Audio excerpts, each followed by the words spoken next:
Happy Monday, everyone. What a great start of the day. It was so beautiful out here today, not too warm, not too cold. So we're having a perfect summer day, and I hope you are too. Welcome to the Queen Amina Show, and I hope you guys are having a great start of your day. We're going to have so much fun today. I promise you. We have an amazing guest.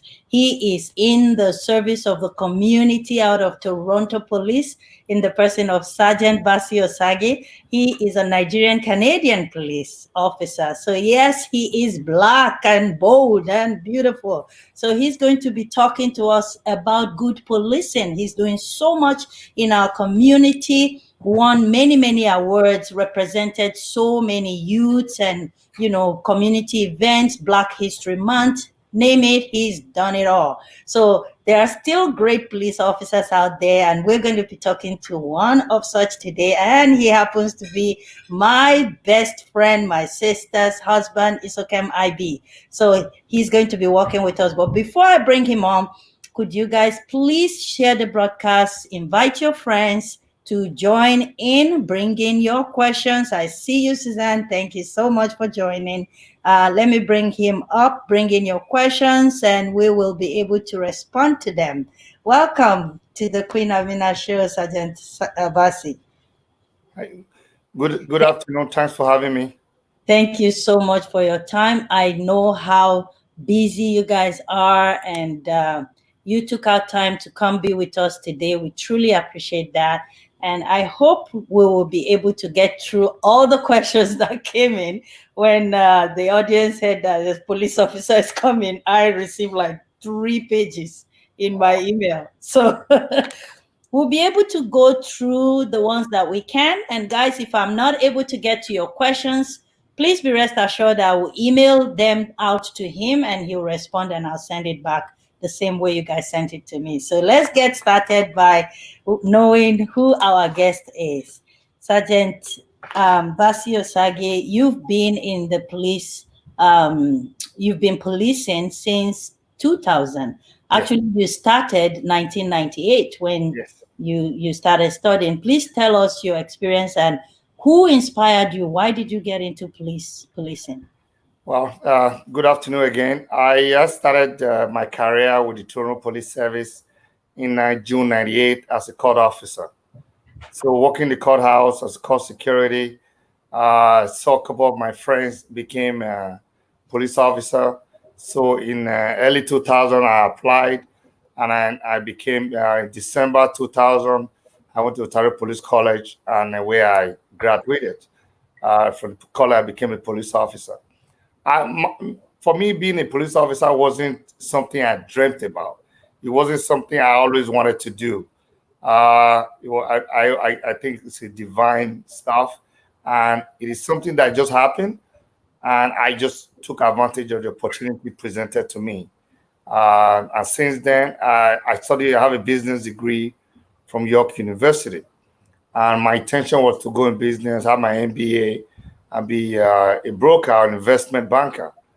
But being a court officer kind of opened my eyes to law enforcement, and that's how I became a police officer. So you're becoming a police officer, like you said, really wasn't because of you're looking for a job, it's because of the humane heart for your people. Yes, yes. Being a court officer, I saw the need for me to be part of the system. And when I was a court officer, I did not see a lot of Black people. I believe my courthouse is still another Black person and me. Especially there was very less people from African descent. At that time, I think it was just the 2 of us.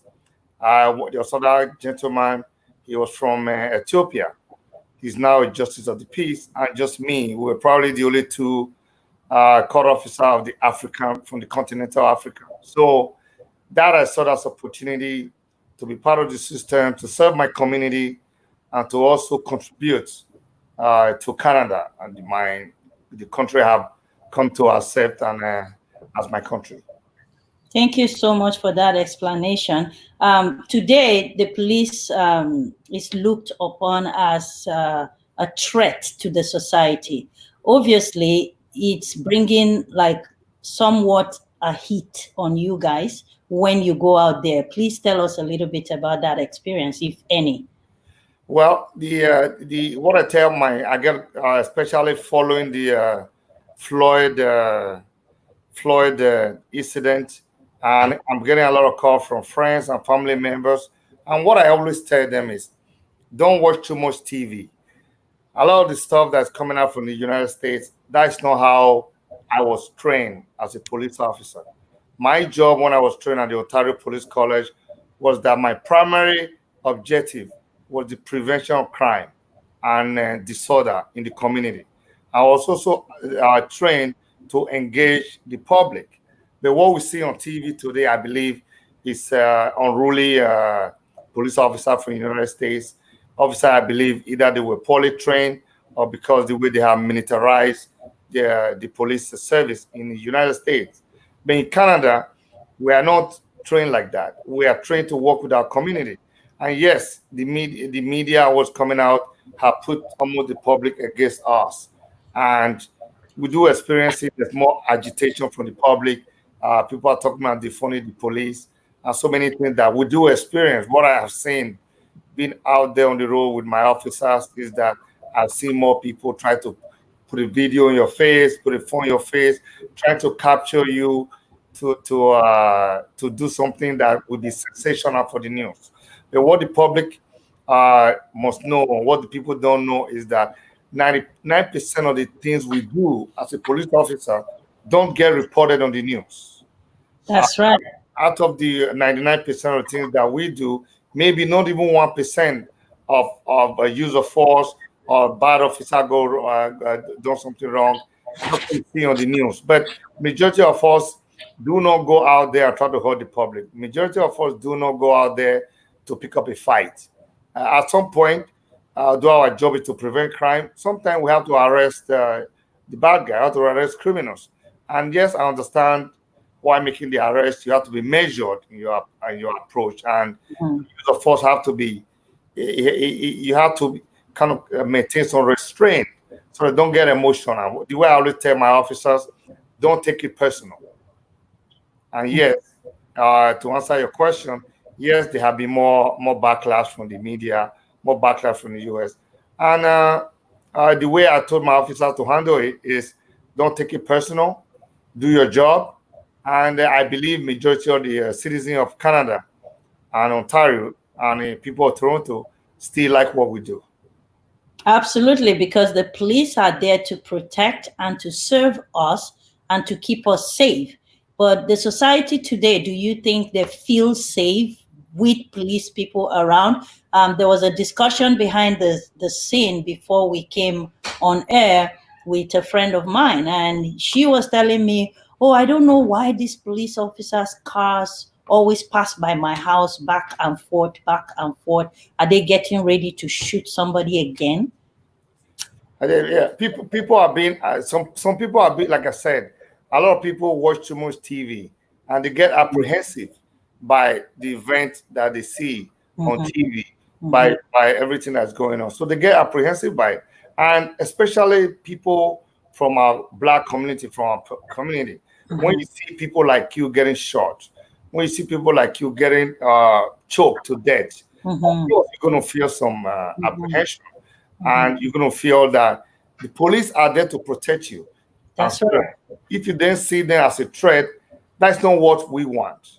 The way when we became police officers, it is we are members of the community.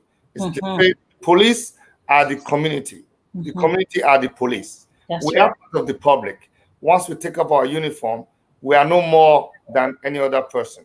But over the history and over time, the people in the minority community, especially black, don't feel protected by the police based on what is going on. Actually, obviously, there are some racist cop. I can't excuse everybody. There's some people that will treat, that are biased. There's some people that are racist, and they will treat you according to the color of your skin. But what we have to do, especially someone like me as a super officers, that you have to look beyond skin. You have to look beyond ethnicity in policing. And I would just appeal to members of the public that there are different things you can do. If you feel that an officer is not treating you right, you can complain. There's a complaint process. And Mhm. feel that we are not there to protect you. Our job is to protect you, and we are still doing our job every day. I believe Toronto Police, our communication department, should do more to educate the public that Mhm. we don't work the same way like the US. Like I told a friend of mine, we are not, I was never trained at the police college to choke anyone. We don't train that in Canada. So we have to let people know that, to have faith in us, and that we are not there to get the public. We are there to work with the public. But Mhm. we, as police officers, have to prove ourselves. We have to earn the trust of the public, and Mhm. we're in the process of doing that. Wow, thank you so much. You retweeted before I even go into that question. So, guys, the topic of today says good policing.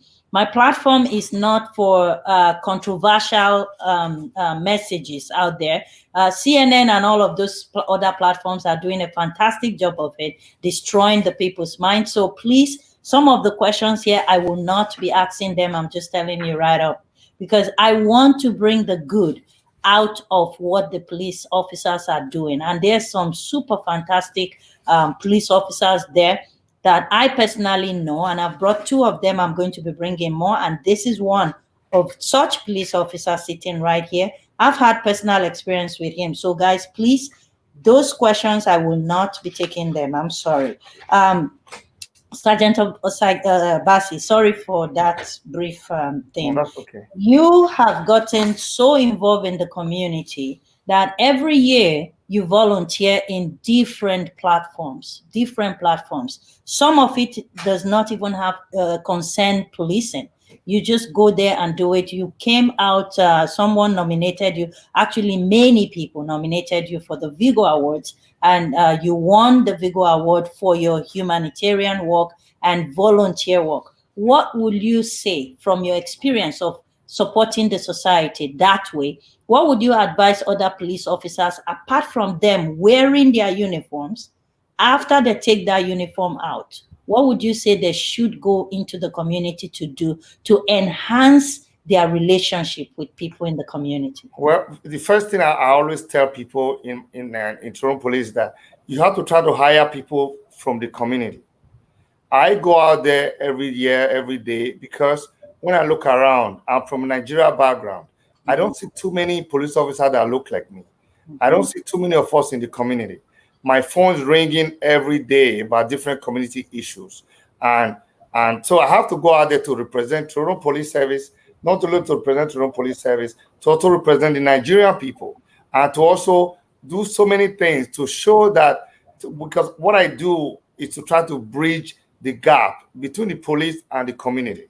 Because for me, going out there, even most of the time, I don't get paid for it. I go in the community to help out, is to bridge the gap so that the people can see us as a normal human being. Mhm. Nigerian people, they don't have too many of me. So if I'm not out there, there'll be nobody else to do it. So I do that all the time because I want them to understand policing. Sometimes go out there to educate them so they know the processes of policing, or just to give them advice. And my advice to other police officers is get involved, get engaged, get out of comfort zone, volunteer in your local division. You don't have to be black to volunteer in the black community. Most of the great police officers that taught me how to do community policing were white guys.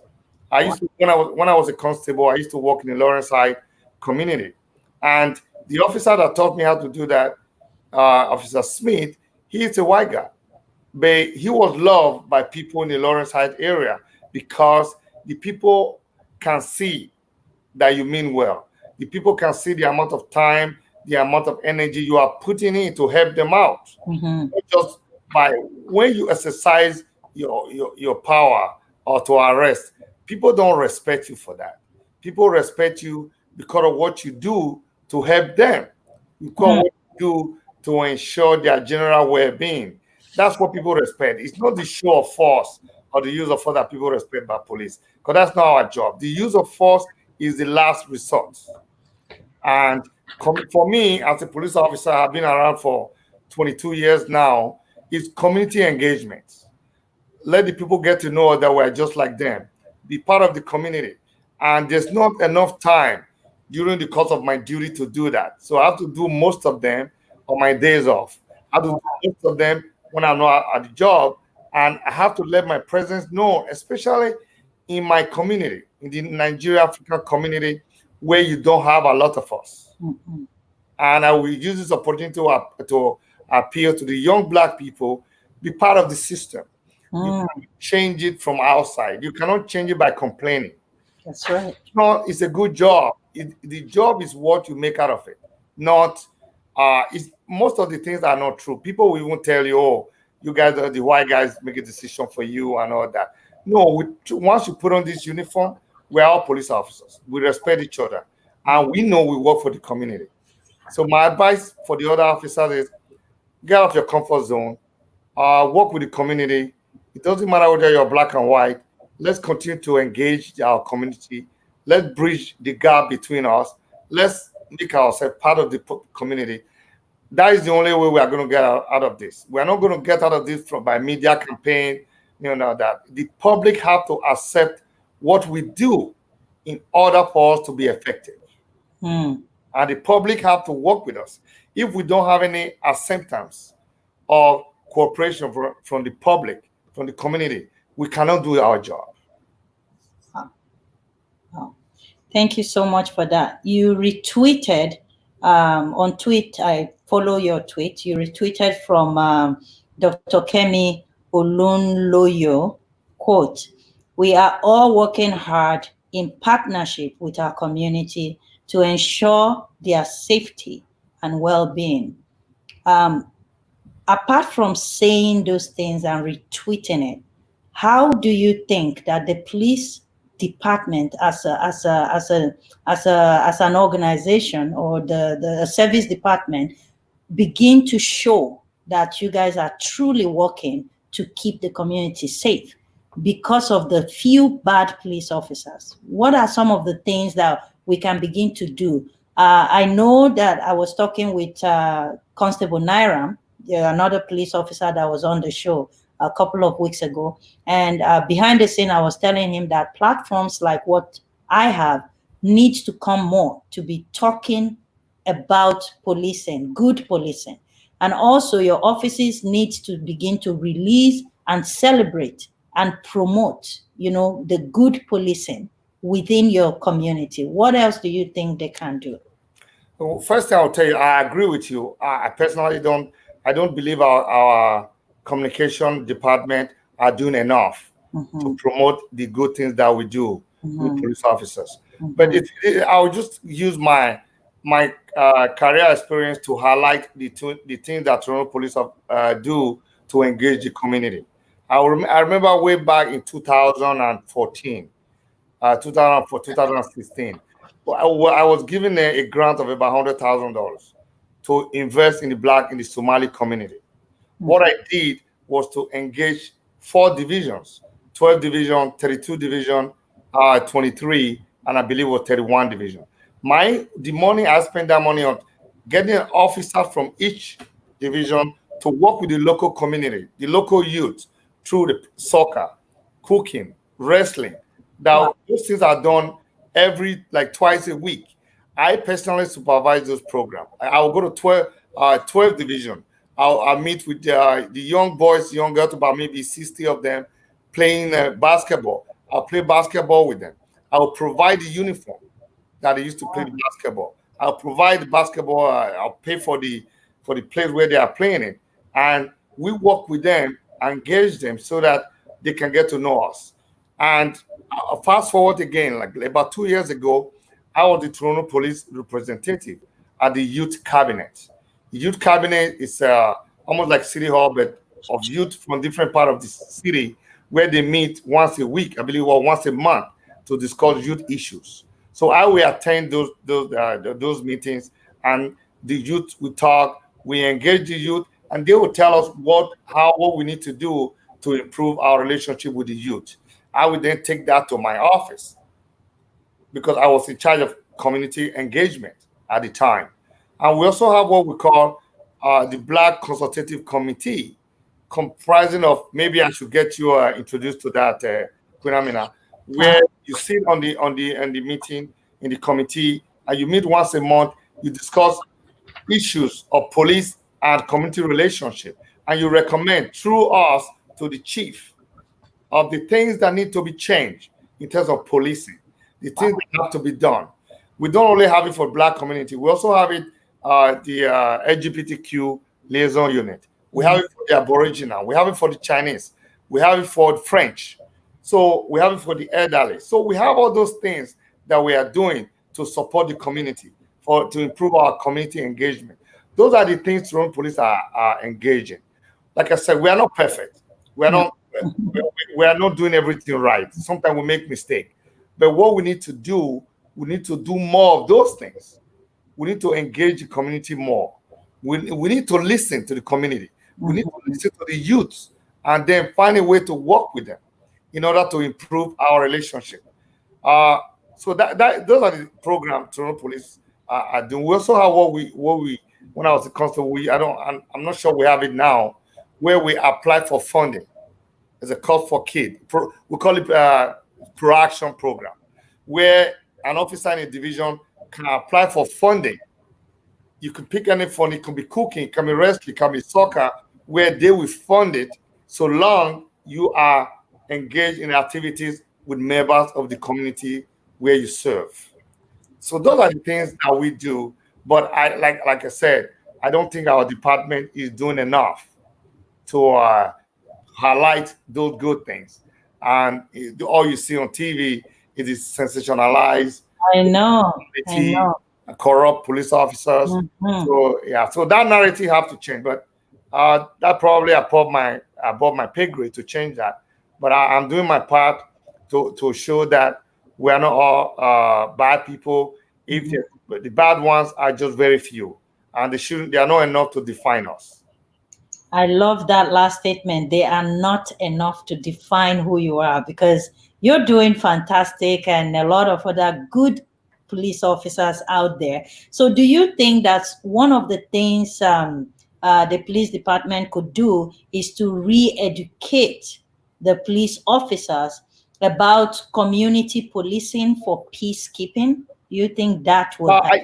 I don't. For me, I don't. I don't think we need to re-educate them. We need more training. We already have some training. We have in Toronto Police. We have neighborhood officers program. What that means is we pick a particular neighborhood. Like I talk about Lawrence Side area. Pick a particular neighborhood. We put in about 4 officers, and we have put in there that those 4 officers are there, right, for a certain number of time. They are there, we say, at least for 2 to 4 years, so that they understand the community. They work with the community to maintain consistencies of the program, to maintain consistency of the people that they see every day. The idea of having the neighborhood officer program is so that the officers get to know the people and the people get to know the officers. We don't want random officers going around. So we put an officer there, he's there for like 4 years, minimum 2 years, so that the people can get to know them. And I used to be, my old unit, it's called it's DPSU. Where primarily our job back then was to engage the public. And that's all we did, to engage the public. And I used to be part of the training for those neighborhood officers. And every month, every 3 months, we will bring them in and train them what is going on. Sometimes we bring speakers from the Black community. We bring a community activist. Yes, who will come to the police college, and we give them an open platform where they can actually tell officers what to do. Where they can, I would love to get involved in such. Where we write it out, we bring people with lived experience to tell officers what they like, what they don't like. Sometimes the argument is heated, but it's a better way for the public to understand us.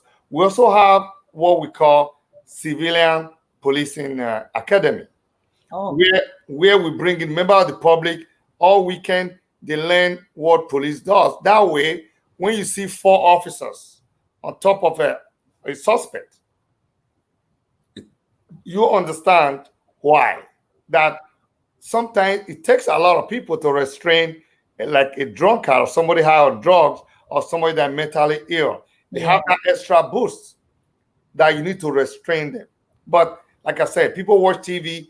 We were trained that once you restrain a suspect, an accused, you have to put them in a recovery position.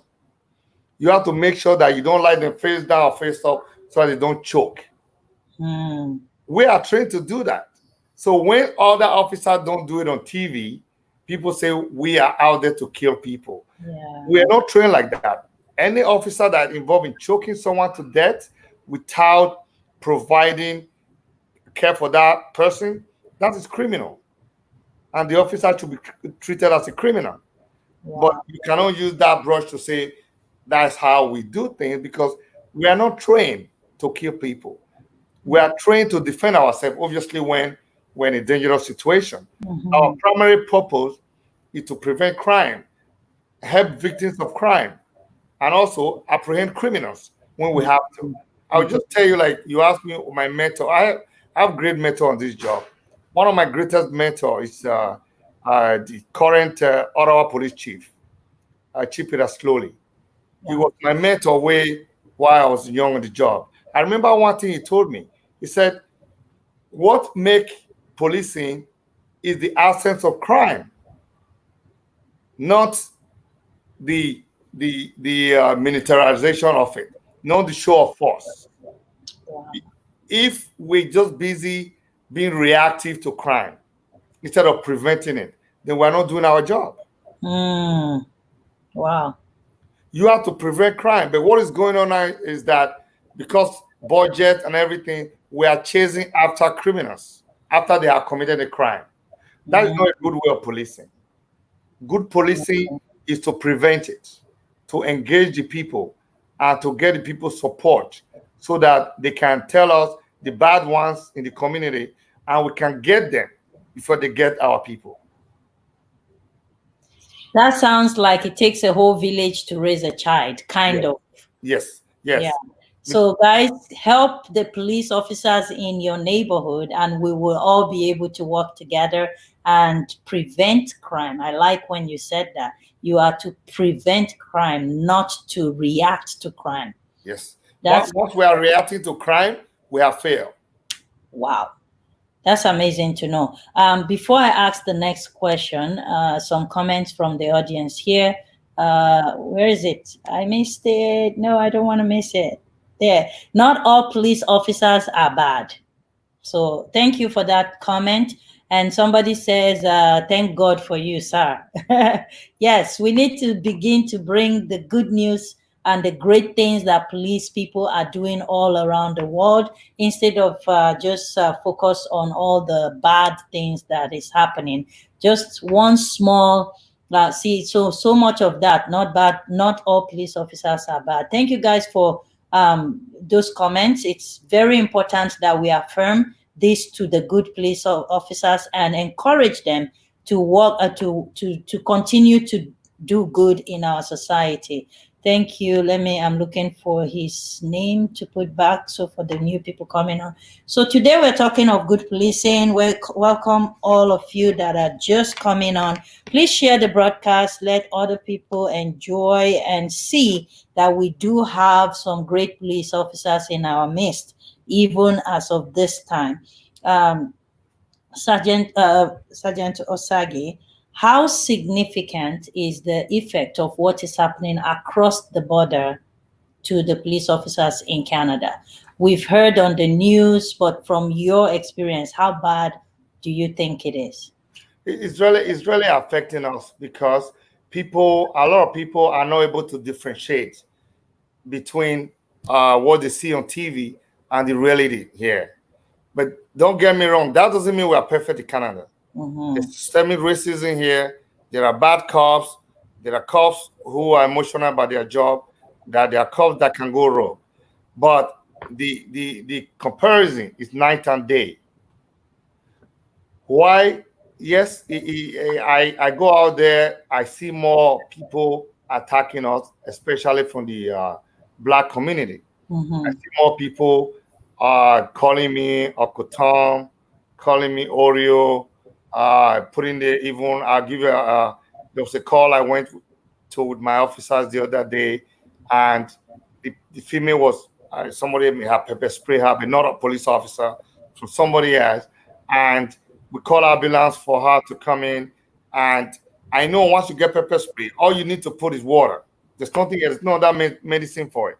So I have a flask of water that I take to work with ice in it. So I brought out my personal flask cooler of water, and I try to pour it on her face, trying to make it Calm it down, yeah. calm it down. She was still cussing me out. She was cussing me out. I don't trust you. Where's the ambulance? Why the ambulance don't see? I'm thinking, I'm here to help you. I'm not ambulance. I have called. I can't force them to get here. But just bear with me. I know they were still cussing, putting the phone in my face. It's very frustrating. And it's going to have to take a lot of discipline to go through this process. So especially we black officers, I think we are getting it more worse because the people are thinking that we betray them by being a police officer. But what they have to realize is that it would have been worse without us. That's right. If there Absolutely. was no black officers, some of the white guys that I work with, they don't grow up in Toronto. They probably grew up up north. They never have any experience with a black person. But having us on the job also give them opportunity to know more about other black people. And also, we can also be a corrective measure. If a black officer and a white officer are in the car and they encounter a situation that is culturally sensitive, then it's up to the black officers to educate the white officers. But I'm not saying some people tell you that there are some black officers that are worse than white officers.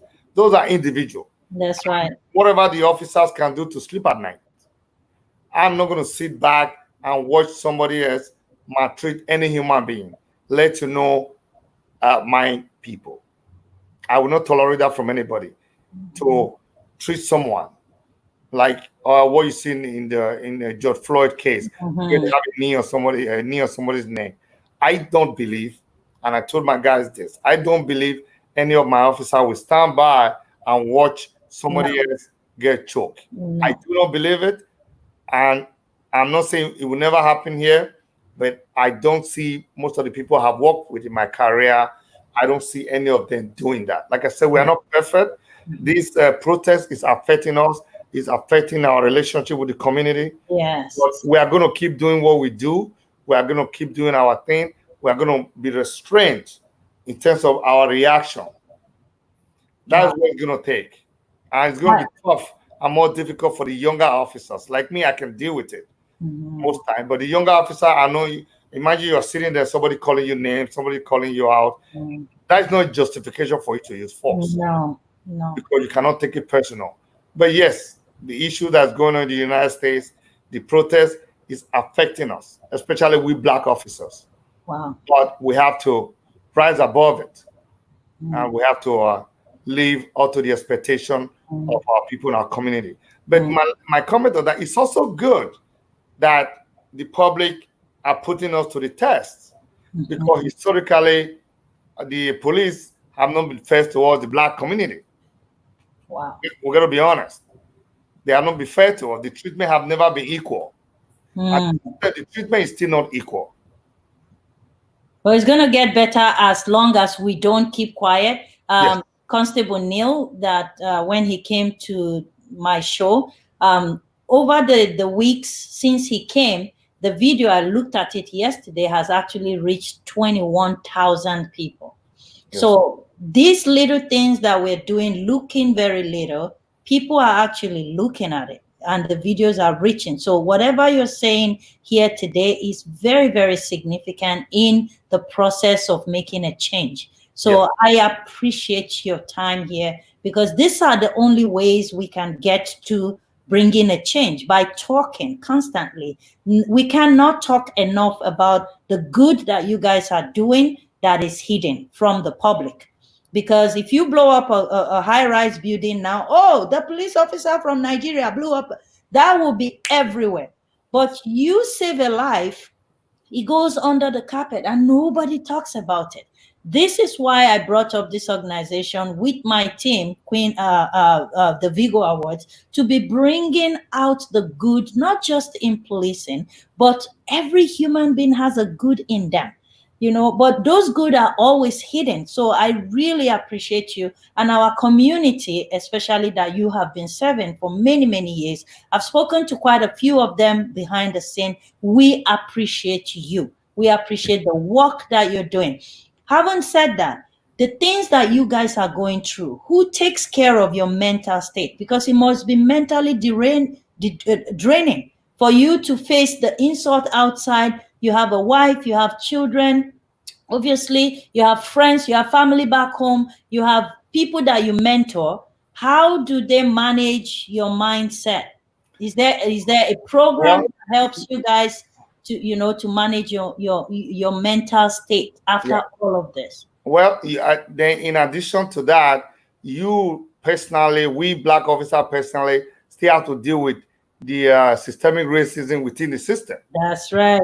So that's an additional thing. It doesn't mean because we are police officer, we are absolved of the system. We still get there's still a lot of discrimination within the system, a lot of discrimination within the ranks, and black officers find it a little bit more difficult to get promotion. I was gonna get there with my. So yeah, okay. Okay. Let me answer your question then. No, that's good. Good. Talk about it. We do have. I have never used it personally, but what we do at any critical incident happen, we have a system, part of our benefit, where we have a psychologist. Okay. The psychologist will come to the platoon and talk to us, and you can also go to them privately. Nobody has to know about it. You can go with your family. They help you with alcohol, financial problem, stress of the job. So we do get help. Like I said, I don't know how effective it is because I've never really used it. I'm one of those people that sometimes I don't like talking about it too much. I don't like talking about the negative part. I focus on the positive part of it. When something like that happens, I look at the future, and but we have a good support system. How effective that support system is, I don't know. All right. And maybe not so many people using it either, and it's not being promoted and encouraged for officers to get there. Because I think if a lot of officers are under stress and then they go out for work, it could trigger this violence that is happening within the community. Yes. Okay. Thank you so much, Reverend Liz. She put up a comment there. Toronto is very lucky to have you. Yes, I totally agree. And that's not because he's part of family. It's because as a policeman, he works his job and he is affecting our community. So very true statement there. Thank you. Proud of you, sir. Let's take a question from the audience before I go on. Let me see which one we're gonna take. Let's see. Drum roll. Aja. Aja said, if you have children, what did you teach them to stay safe if they're approached by an officer? Yes, I teach them what everybody, like I said, what everybody teach their children. What I tell them is be respectful, obey officer's instruction. That is not the time to argue. That is not the time to prove the law. You will have your opportunity. The officer, people should know this. Maybe this part will educate you. When in Toronto, when an officer stop you, he's supposed to have a microphone on and he's supposed to tell you that you are being recorded. Oh. The conversation is supposed to be recorded. So know your right. That's very important. If the officer did not tell you are being recorded, you can politely remind him or ask, is your microphone on, sir? Wow. You don't have to be yelling and be fighting about it. Okay. He's supposed to tell you, sir, my name is Officer Osagie. You are being recorded. The microphone is on. It's compulsory to turn it on while you're having not a video, a mic, while you're having a conversation with them. So license and registration, please. I know some of our people, they ask you, why did you stop me? The police officer is supposed to also tell you why. Okay. There have to be a reason why you are stopping someone. They also have to tell you, this is why I'm stopping you. License, registration, please. That's not the time to say, oh, you stopped me because I'm black. That's not going to get you anywhere. Mm. What I tell them to do is give all the paperwork, ask questions. You can say, officer, why did you stop me? Then he, trust me, if his microphone is on, he's not going to give you a stupid answer. He's going to be professional. If it's not on, you can politely tell him, can you turn it on so that this interaction can be recorded? But don't be confrontational. Obey instructions, record it if you can, a conversation. There's a complaint process. After which, if you once you're left, you left the place and maybe you're given a ticket or not, then you can look at it. If you believe an officer treats you bad, this is what you call OPRD.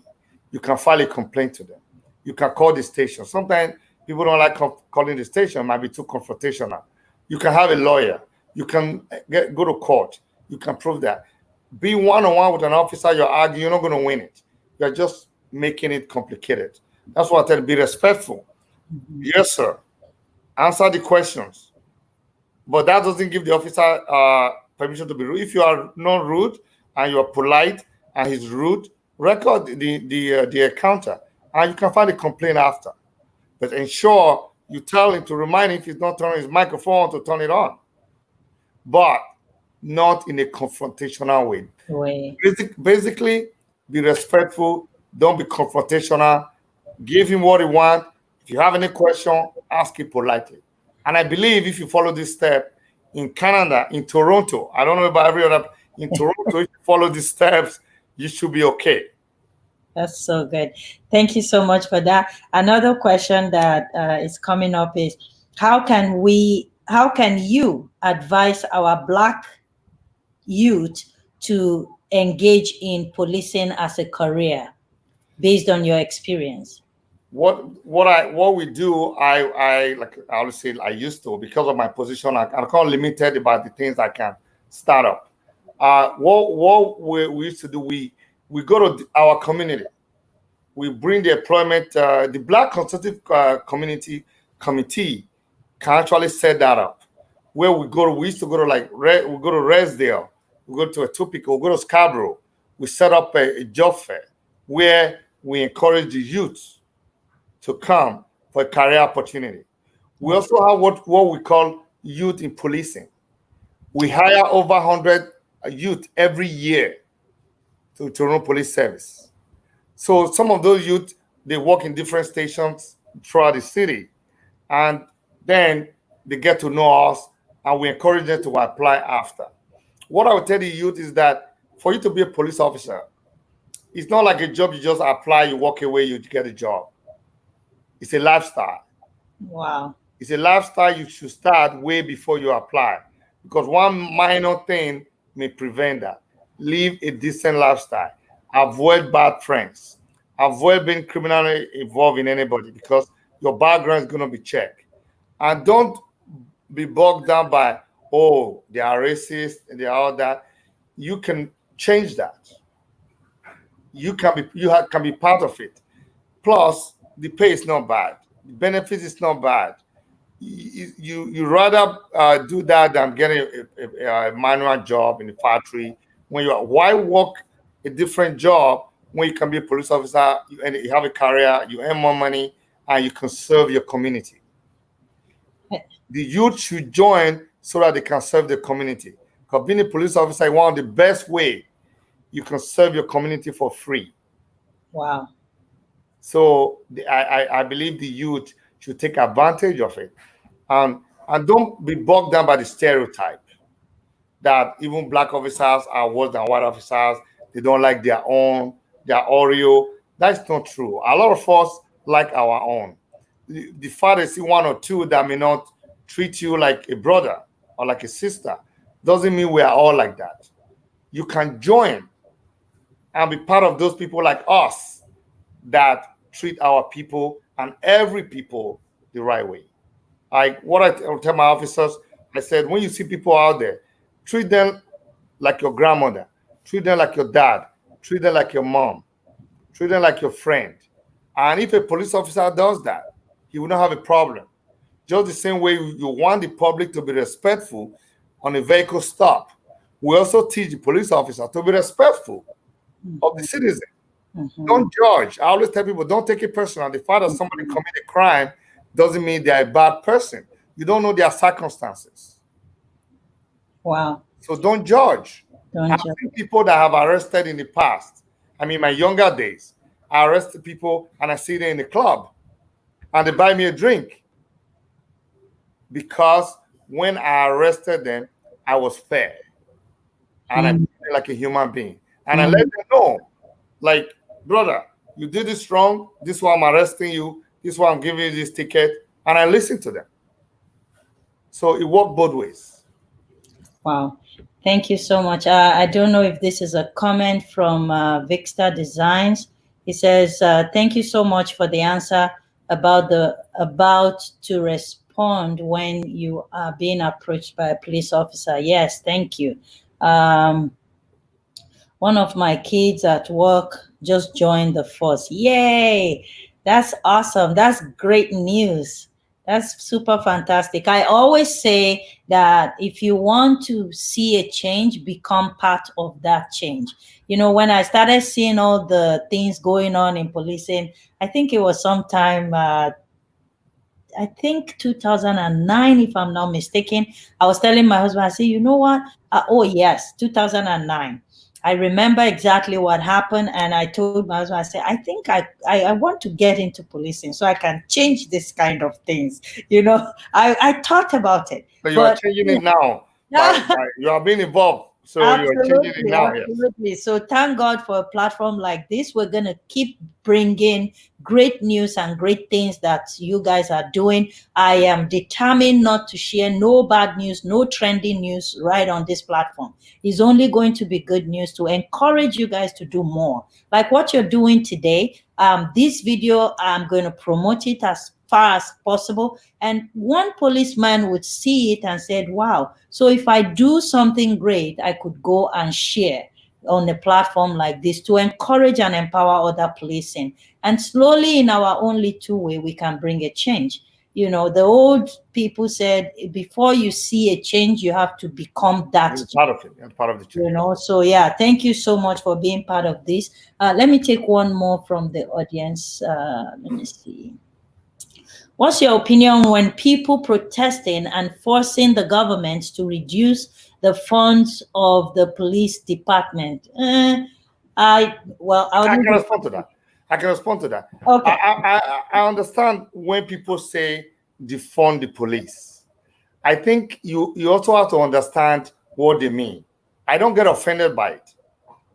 I think there are certain jobs that we do as police officer that need to be defunded. Ah, okay. Because when you go to my division, I'm from 32 division in up North York area. I Mhm. can tell you there are certain nights or days, 80% of our call is mentally ill, missing person. Those things that you can actually take away from the police and give it to healthcare professionals, Oh, and they will even do a better job than that's us. a good one. Yeah, if you take away uh, a minor theft, a missing person, mentally ill person from my job every day, you can actually use that money to fund that area. That way, you are defunding the police, but people get defunding police mean don't pay the police. I don't think that's what when you look at people that are really good at it, that's not what they mean. I don't think they mean take away police. You can never defund police. You can never take away police from it, but take police from society. That is not what my understanding of it. My understanding of it is that you can actually take away a lot of our functions that are not even policing. Like I told you, our job is to prevent crime and disorder. Our job, but our job has involved, like me, sometimes I'm a social worker. Sometimes I'm a negotiator. Mhm. Sometimes I'm a healthcare person. Wow. Sometimes I'm a lawyer. Sometimes I'm a sexual assault expert, consoling someone who has been sexually assaulted. Sometimes I'm a counselor. I go to a call, husband and wife fighting. I'm doing my best to tell them why they shouldn't fight. So we are doing all those things. So what people are saying that those functions can best be done by the expert in those areas, not us. If they take away those functions from us, we will do a better job in preventing crime, Wow. in responding to crime, and in maintaining law and order, and in ensuring the general well-being of people in our community. But although Toronto Police have a program now where when you get a call from mentally, I don't know if you understand what mentally ill person Yeah. with Yeah. their crisis, we go with one nurse. An officer will drive with a nurse, but we only have one car in the division. So if we have 10 and 9, and they're doing one, the 9 of them are Yeah. treated by me. Trust me, sometimes we get like 10 and 9, and it's police officers that are going to this call. If we have enough nurses and social workers to take care of those jobs, then they can do the job, and then the fund can be used for them. I believe that's what people, the intelligent people that are saying defund the police, I believe that's what they meant. Not those ones that are saying it just to be negative. Okay, okay. So when before I let you go, I know our time is fast spent. We're at 50 minutes already. I was looking forward to a very, very long conversation. Oh my goodness. Okay, so but before I let you go, there are two things I need you to do for us. Um, a police officer a lot of times are looked upon as just any other job out there.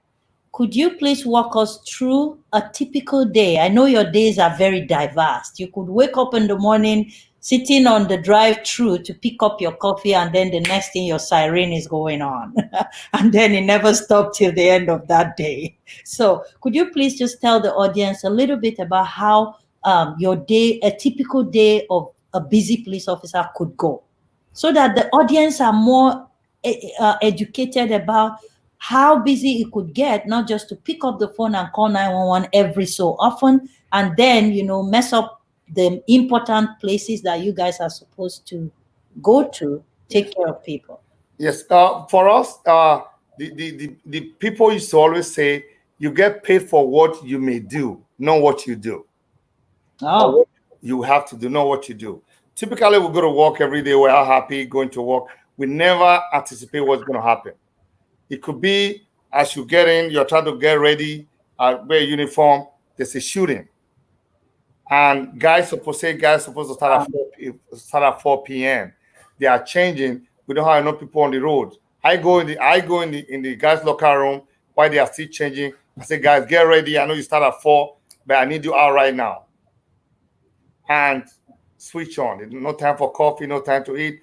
Well, the drive lights and siren, and it's a multiple shooting. They have to take people to the hospital. They have to deal with the family. If they pass away, the greatest the for me, my greatest fear have always been to go to a family to tell them they have lost somebody. Mm, That is the most draining, stressful thing I have to do, and I will rank that as the most painful things, especially when you go and tell them a young person gets in an accident and they pass on. wow. So those are some of the things we do. But it could be a whole day. You can be parking, having coffee, and the next you know there's a robbery. The Mm, most common things now, you could be sitting down having coffee, and you hear somebody is standing on the edge of a balcony about to jump. Then you are driving the last and siren. You're gonna get there. The decision you're gonna make is few seconds decision, wow. but you're gonna be judged on TV. People have time to watch the video and see what you did right or wrong. Because you're Mm, making that decision, you don't have the benefit of time. that's correct. So you see somebody standing on the edge of a bridge, and you are like try to talk to them, and then they jump. Then people will say you pushed them to jump. You didn't do enough. But just your uniform presence alone can make people And get not, apprehensive yes. and think so people have right to look up to us. People have right to expect from us because police have so much power. They have so much Mm, authority. You cannot allow us to abuse it. Because if we abuse it, it will be dangerous for the society.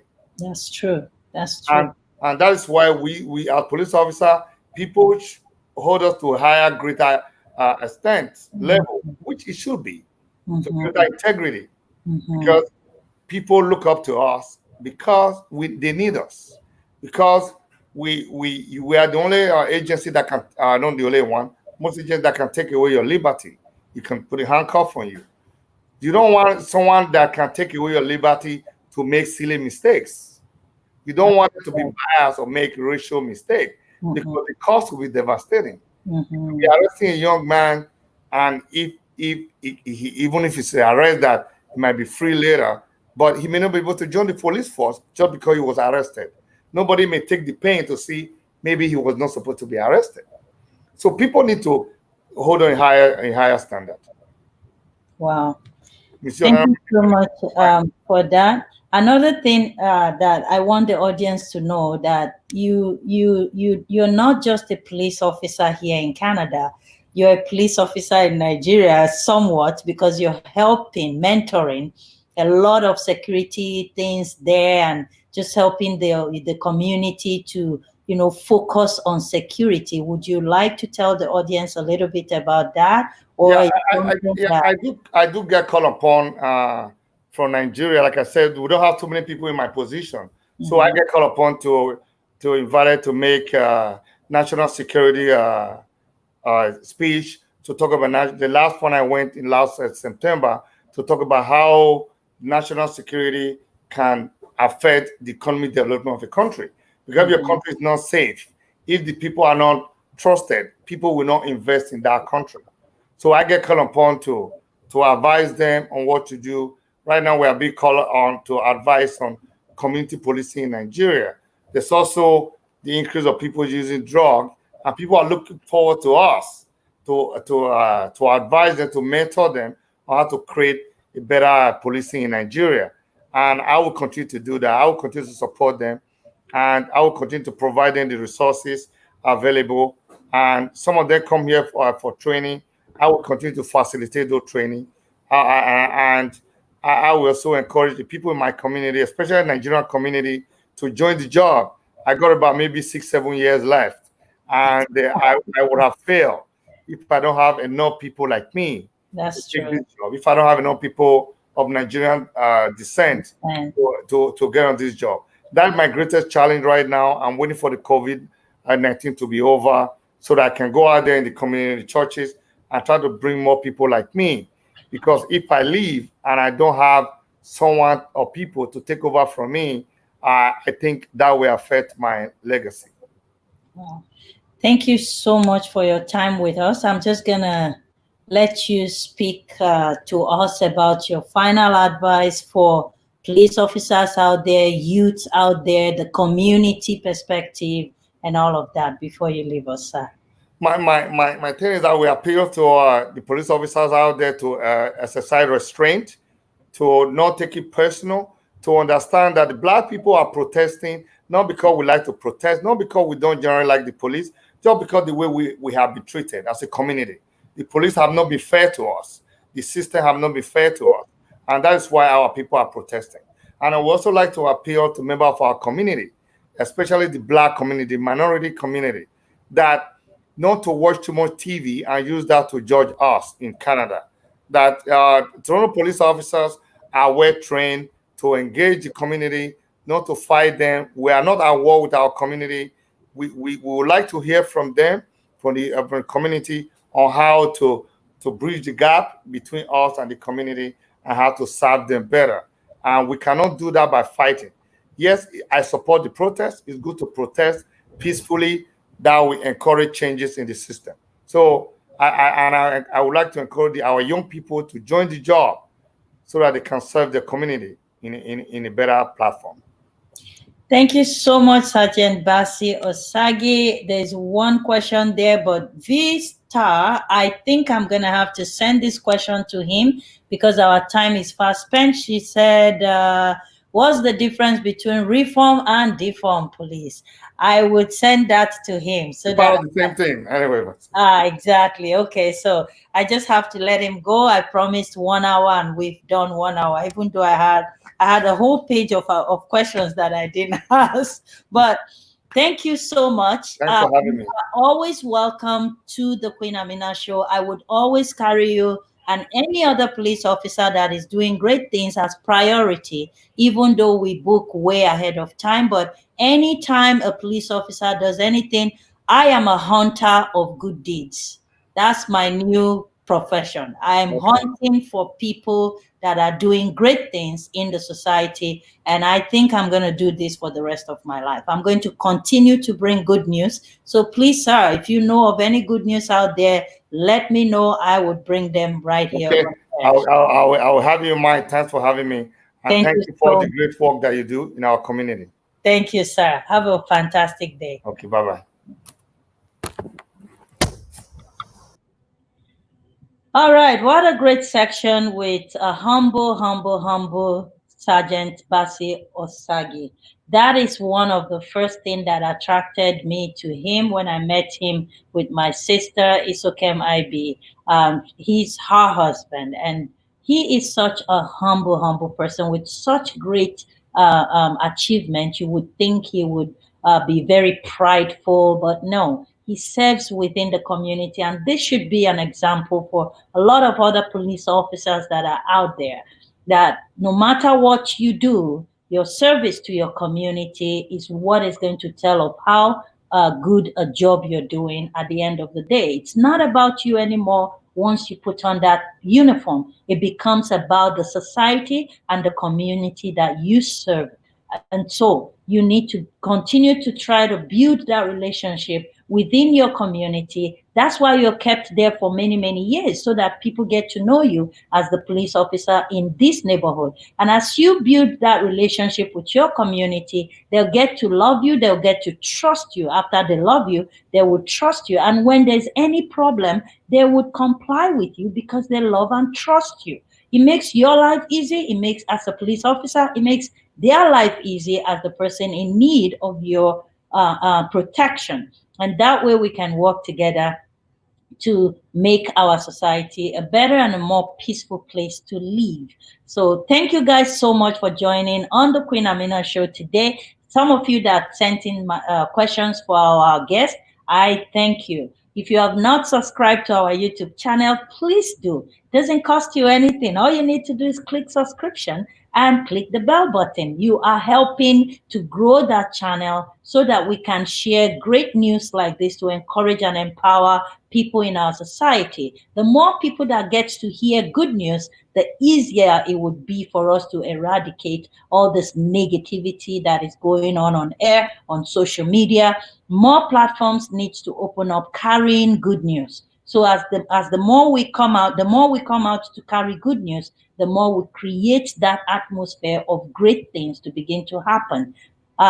Yeah, that's my little speech for you guys today. Tomorrow, if you want to become an entrepreneur, make sure you are connected to the Queen Amina show. We're going to do a 1 hour boot camp of becoming an entrepreneur, and it's coming from a professional in this line of